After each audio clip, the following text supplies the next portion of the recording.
In the heart of the Mbundu forest, where the towering trees whispered secrets to the wind, lay the infamous Baobab Grove.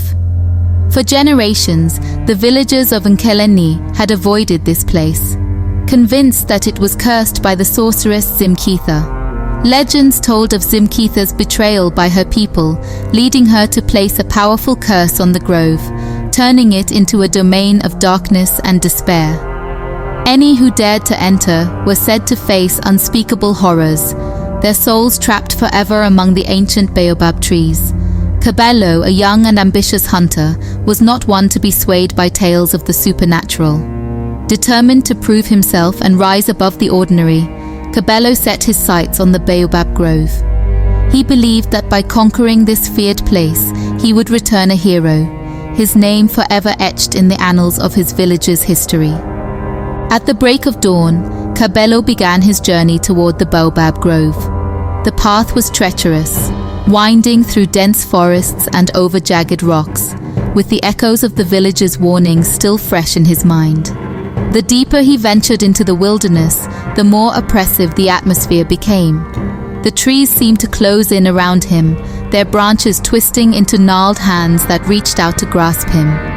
As Cabello pressed on, he could feel a strange energy in the air, as if the very forest was aware of his presence. The sun, which had been shining brightly, was soon obscured by thick, dark clouds that seemed to materialize out of nowhere. The Baobab Grove loomed ahead, its massive trunks like ancient sentinels guarding a secret that time had forgotten. Despite the growing unease gnawing at his heart, Cabello steeled himself and stepped into the grove. The ground trembled beneath his feet, and a low rumble echoed through the trees, as if the earth itself was warning him to turn back. But Cabello was determined to prove his strength and pressed on deeper into the cursed grove. As Cabello ventured further into the grove, the light began to drain from the world, and the shadows lengthened ominously. The air grew colder, and the trees, which had once seemed majestic, now appeared menacing. Their twisted roots snaked across the ground like serpents, and strange symbols carved into their bark glowed faintly in the dim light. Suddenly, a figure emerged from the shadows.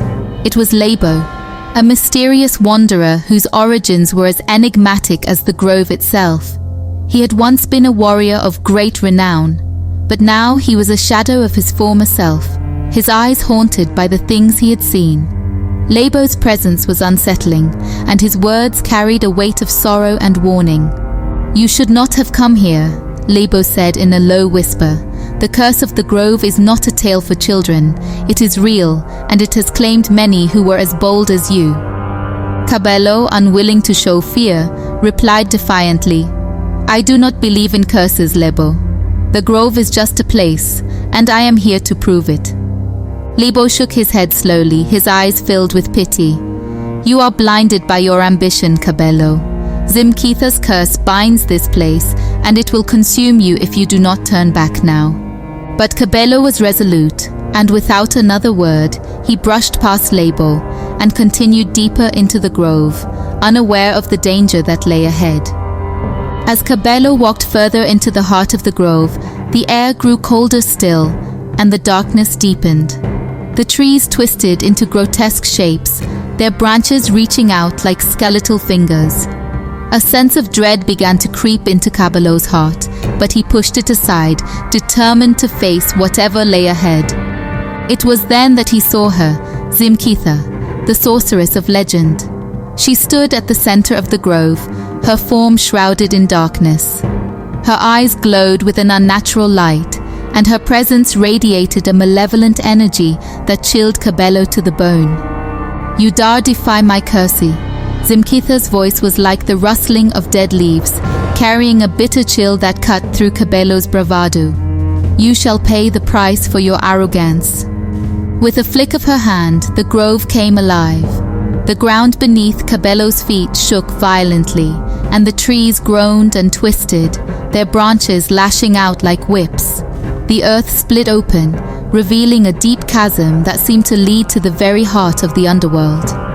Cabello's spear was knocked from his hand, and he was thrown to the ground, helpless against the sorceress's power.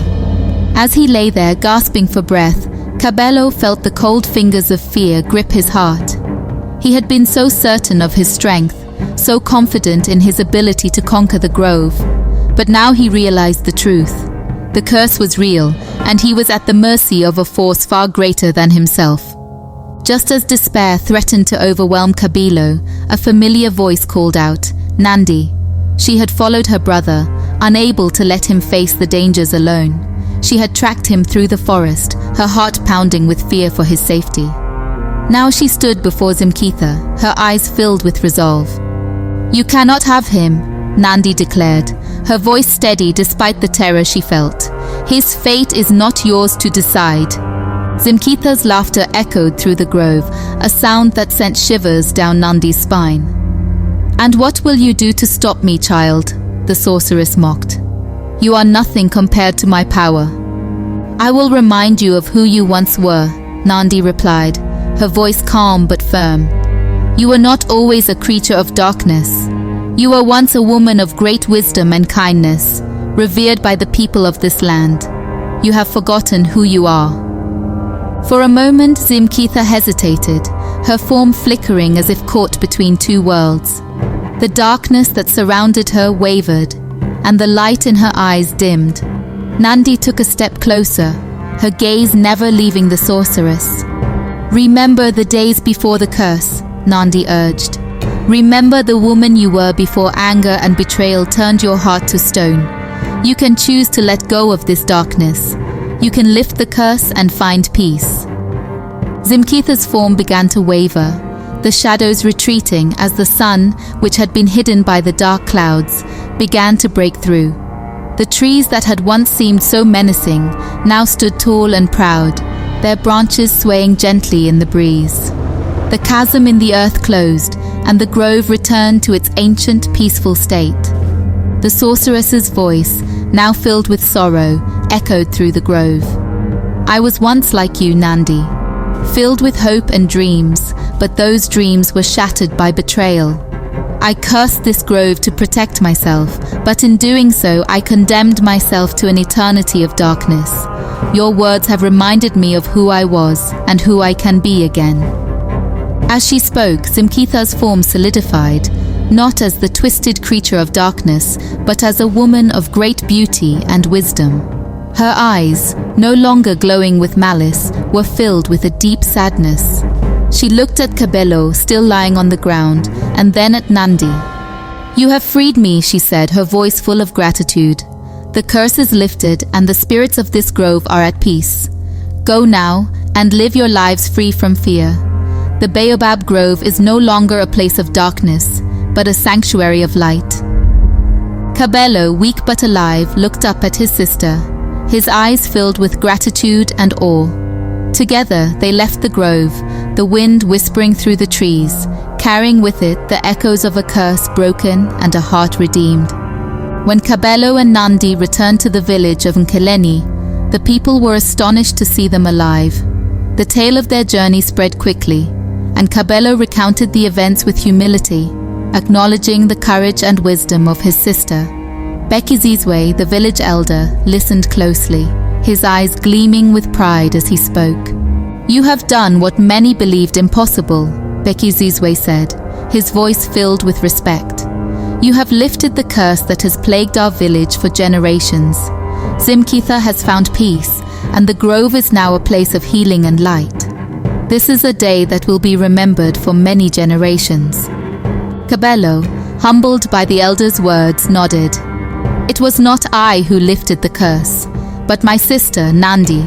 Her wisdom and courage saved me and the grove."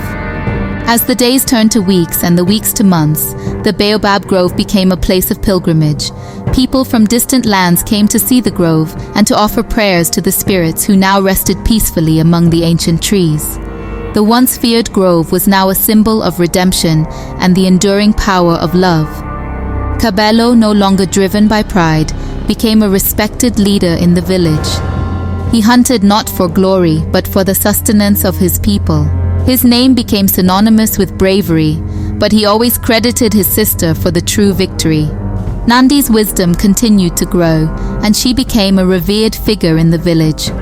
People sought her counsel on matters both great and small, and her influence spread far beyond the borders of Nkeleni. She never sought power or recognition, but her actions spoke louder than words. The Baobab Grove, once a place of darkness and fear, became a beacon of light and peace. And though the names of Kabelo and Nandi would one day fade into history, the lessons they taught would live on forever, etched into the very soul of the land they loved.